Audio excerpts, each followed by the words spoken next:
C'est un produit de saison, un producteur et une recette pour vous mettre en appétit et qui sait, vous donner envie de la reproduire. Aujourd'hui, on va saliver à Cannes-la-Bocca avec de la figue. On voit ça avec Ranine Kezal et Lou Krikorian.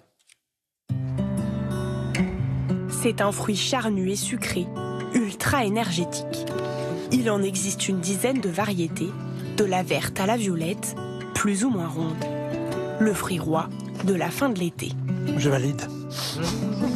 En cuisine, la figue séduit l'imaginaire des plus grands chefs, à vous en défriser la moustache. C'est un rêve.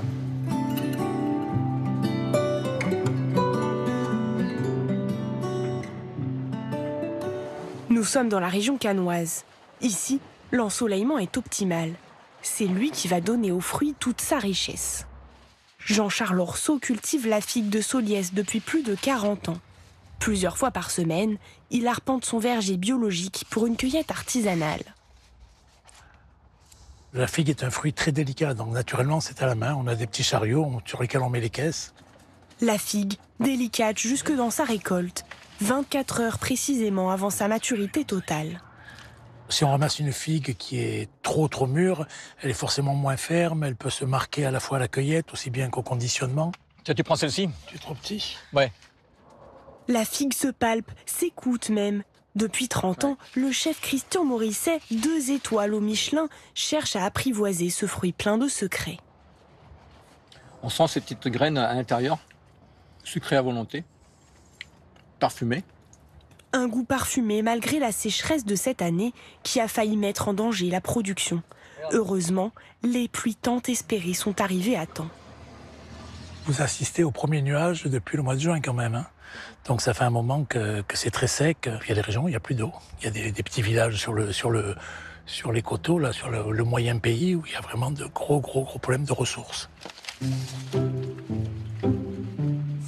Au boulot maintenant. Hein? Moi j'ai fini ma part de travail, à toi de travailler. En cuisine, la figue se sublime en dessert aux multiples couleurs. Pour en arriver là, il y a pas mal de travail. Ça commence par le coulis. Pour une préparation onctueuse, on cuit quelques figues accompagnées de myrtilles dans du vin d'Anjou. On va le mixer. Une fois que ça chaud et mixé, on mettra nos figues à pocher dedans. Pour la ganache, pas de gâchis. Le chef utilise même les feuilles du figuier. On fait chauffer la crème et on va mettre les feuilles de figuier à infuser dedans. Ça apporte justement du caractère à la crème. Pendant que la crème mijote, on vient tremper les figues dans le coulis quelques minutes. Résultat, une robe bien brillante. Quelques madeleines maison cuites à 165 degrés vont servir de socle à nos figues. Et donc on va mettre une petite couche très fine qu'on va poser dessus. On retrouve notre crème blanche à la feuille de figuier devenue ganache pour une touche d'écho. Et donc maintenant on va passer au dressage de l'assiette. Le chef opte pour une présentation des plus raffinées, où l'assiette devient œuvre d'art.